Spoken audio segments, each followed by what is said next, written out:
Hey everyone, it's Biggs. Now, I'm in downtown Regina, Saskatchewan. It's the province next to where I live. I had about a free hour this afternoon, and I thought, let's go do something a little bit different. Something I've never actually done before.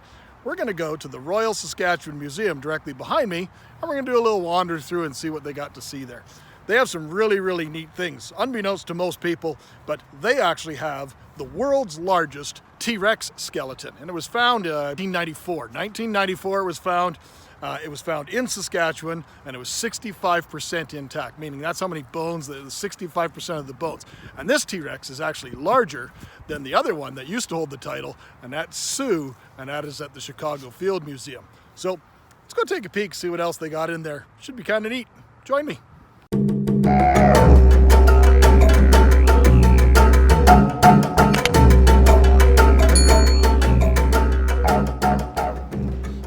While we do the walk around, I thought maybe tell you guys a little bit stuff.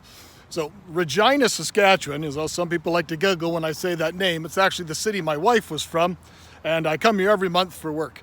Regina is actually the Latin word for queen, and it's also known as the Queen City.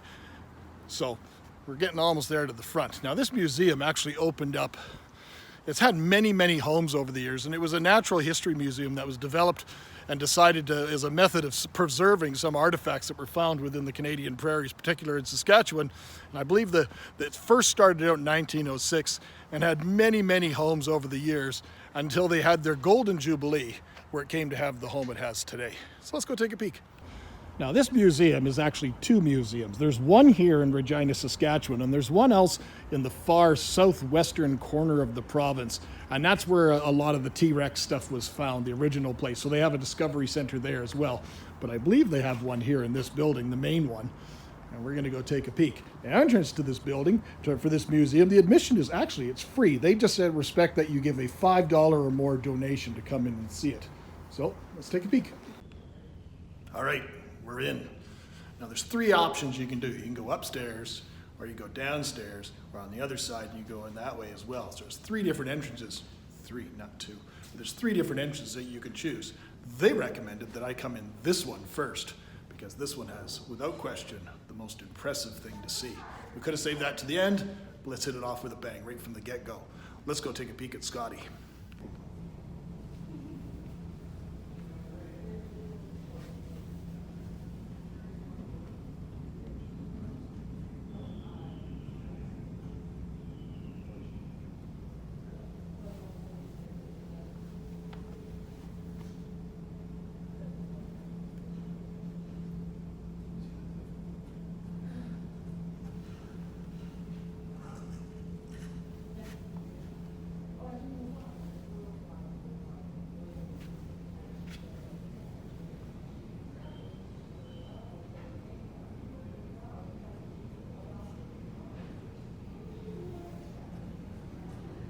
This is actually, Saskatchewan is actually home to the largest T-Rex fossil ever found in Scotty, but also the smallest, most complete one ever found in this little one here.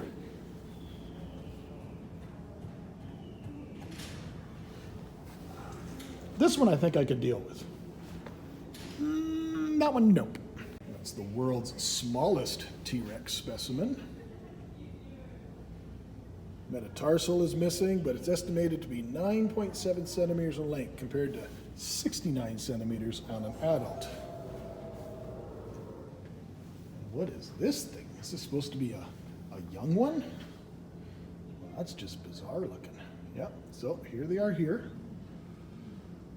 So here's the growth of one. And then the skull goes through a very drastic transformation, apparently. Maybe I'm presenting the information in a backwards way. These open style galleries don't really give you the opportunity to start at a logical starting point. But even at that size, which is about the size of one of my dogs, still pretty ferocious looking.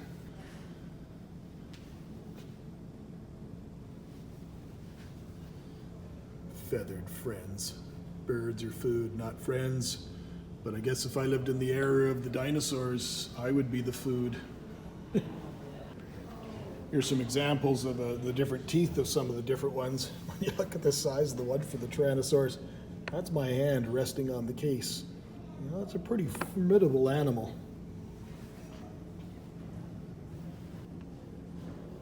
And much like the movies are fantasized, when we talk about the shows like Jurassic Park, the preservation of items within amber, such as bone fragments, eggshells, things like that, they're provided in a source of amber, provide an incredible look into the past in an infinite detail. Because this dig site was so isolated, it was so intact, they were able to study absolutely the other facets and stuff. They studied different types of methods and ways of reading the color, by studying different types of things within the pigments to try and figure out how dinosaurs are colored. It gave them a chance to look at fossils that contained all sorts of different leaves and stuff, things from the same bone bed, that would give you a better indication of what the actual habitat was like that these animals lived in. Some of the different animals that would have been all around at the same time that were found in the same different types of bone bed. Well, we've talked about amber and such already, but fossilized plants, fossilized bones and things like that. And then we talk about fragments of different things like redwoods, because you got to remember the climate would have been totally different. And in Canada now, we still have that in the western coast, we still have redwoods that run all the way down from BC, British Columbia, right down the western coast all the way to California. The one I think is the absolute coolest is this one here, is the garfish. It hasn't really changed much at all since this time period, and it still shows the same types of scales, which I've put on the microscope there. You can see them there, and those are those ganoid or diamond-shaped scales that give it that heavily armored plating.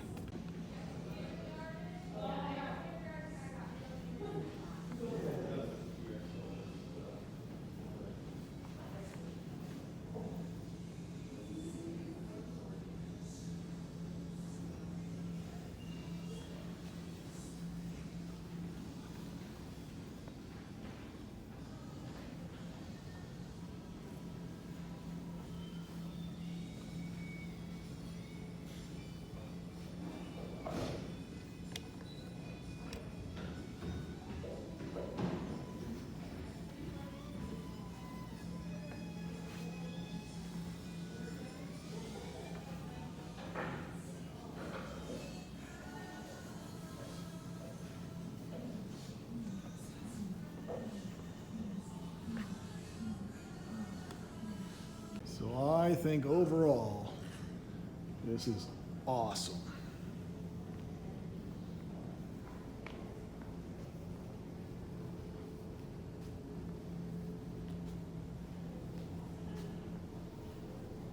You know, all sorts of different fossils found. This is limestone. This is what their parliament buildings are made of. That's what basically most of the sedimentary bedrock is here for Manitoba and Saskatchewan. It's the same what most of our buildings downtown, the historical buildings in Manitoba, are made out of. All sorts of cool fossils if you know to look for them.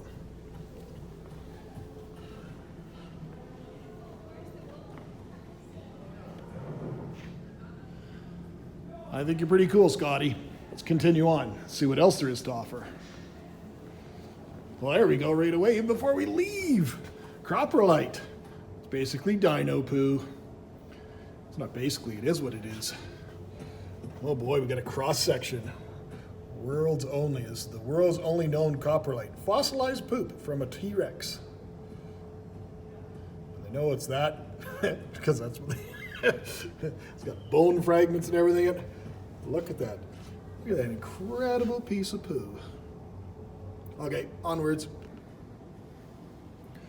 So with the evolution of time and the movement of the continents, this is Saskatchewan on the map. So you can see it on the map of what was then North America, and you can see where its proximity was to the equator.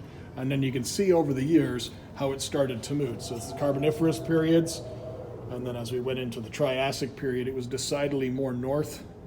And then when we went to the Jurassic period, it was far north above the 30-degree lateral line. And now when you see where its Cretaceous period is here, and we're actually north of that now. So now we're going to see sea monsters and dinosaurs. I was here once when my daughter was younger. I don't even remember all this awesomeness. And she's only 15. I remember because my wife was from here when we came and saw it. So it looks like murals. I'm under the water right now. Everything's cool, everything's good, until all of a sudden that thing appears. I can see this just, that looks terrifying if they saw that in the water. Look at how big it is. It's massive, ends up way over there. So it's what, 40 feet long?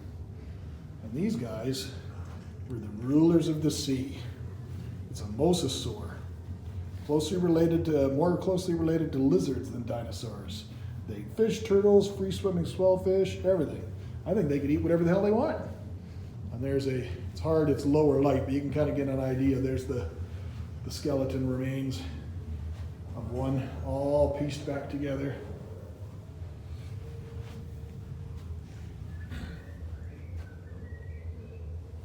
Yeah, it could pretty much eat whatever it wanted. But that's pretty cool. Edmontonsaurus, Triceratops. We go into different things. In Canada, we also have over in Edmonton, which is again one more province over to the west, we have the Royal Museum. And as you saw in those maps, if it's one province just to the west, you saw it's basically gone through that same changed migration north as the one in Saskatchewan has. So they have a lot of the very similar animals there as well. As a kid, I always loved these type of dioramas. I always found these fascinating. They're always my favorite parts of the museum. But the sheer diversity of these animals and how incredible they were. Look at how armored something like that would be. And one of the duck-billed dinosaurs. There's a T-Rex who just took down a baby Triceratops, and it's probably the mother trying to defend it. But just to imagine what life would be like in these environments in this day and age.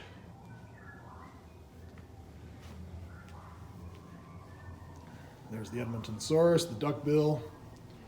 Oh, and more poop. Good, we have more poop. Oh yeah, who can ever have enough poop? Freshwater turtles.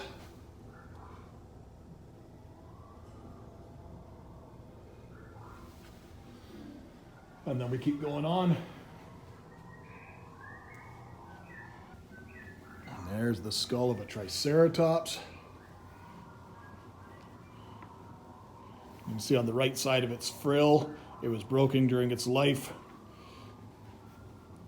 from fighting, maybe defending offspring like in that little diorama we saw.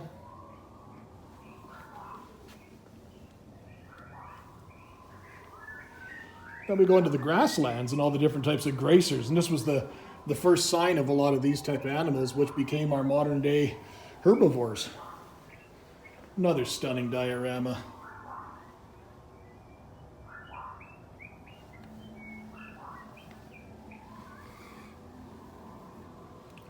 But this is an ancient browser of some form. You can see the teeth, not far different from a modern day cow.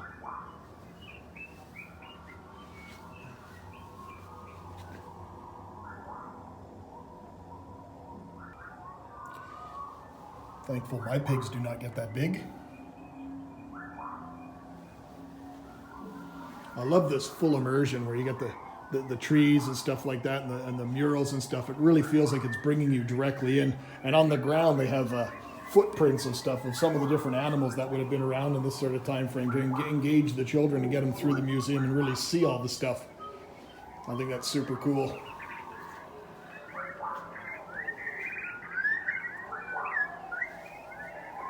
An ancestral mastodon. Look at the size of that thing. Absolutely massive. You can see where the tusks came out there. So this isn't even a replica, this is an actual fossil. And I love another awesome looking diorama. Into the woodlands. Ancestor of this mastodon entered North America from Asia 14 million years ago. Just these beautiful, beautiful inspired dioramas. Low light I see, but you guys get an idea. You can see the tusks. It's like what became kind of a modern day elephant. And in the grassland plains, as we slowly went, in the mid-Miocene about 14 million years ago, Saskatchewan became an open savanna. So you know, the birthplace of animals like such as like modern day horses and gazelles and things like that. Something that may, you know, reminiscent of some of the larger herbivores like the elk, the pronghorns and stuff. And then we, you know, because of the climate, we also still had animals that were still evolving. It looks similar reminiscence to like a rhino or a hippopotamus. Here they are here. But you can see their uncanny ability of how reminiscent they are of some of the modern day animals. And then we enter the Pleistocene epoch, which is the Ice Age era. You can tell it was a few years ago.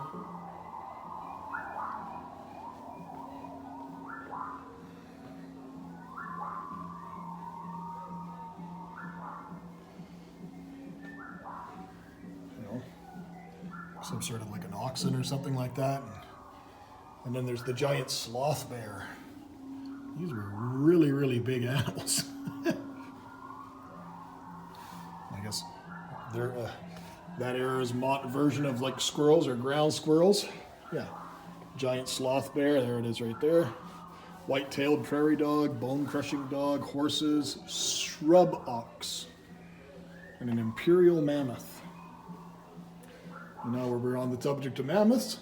This is Kyle the mammoth, a woolly mammoth, Mammothus primigenius, whose bones are shown here, is the most nearly complete mammoth skeleton from the Great Plains of Canada and was excavated in 1964, just north of Swift Current, which is closer to the border between between Saskatchewan and Alberta. Very cool.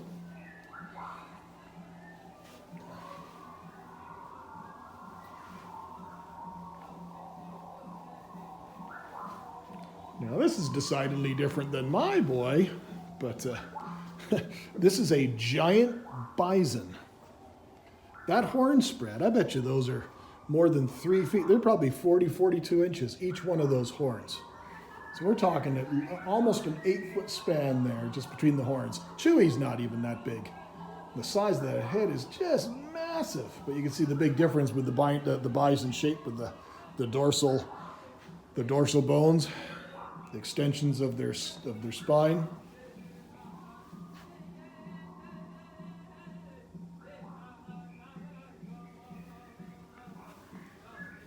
That is an impressive animal. All business up front and not much of a party at the back. Look at that inky little tail. Cute little tail. That's definitely impressive.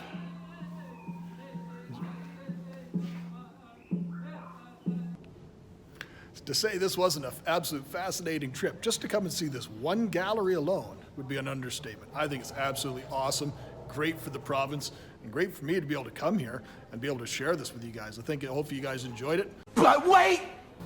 There's more! An attraction of this museum that's been here ever since my wife can remember, her being a kid coming with school collections, was MEGA-MUNCH. It's tucked off to the side. It's a bit more interactive. It's a bit more campy and stuff. But there's this timeline of how he came to be and what he was used for and stuff, and how he came to be at the museum. Thanks. Here he is.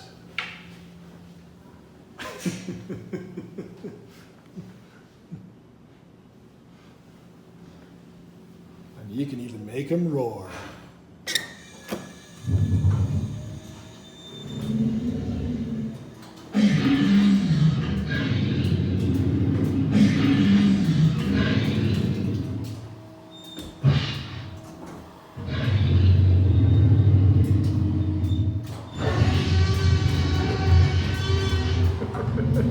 Just like being there.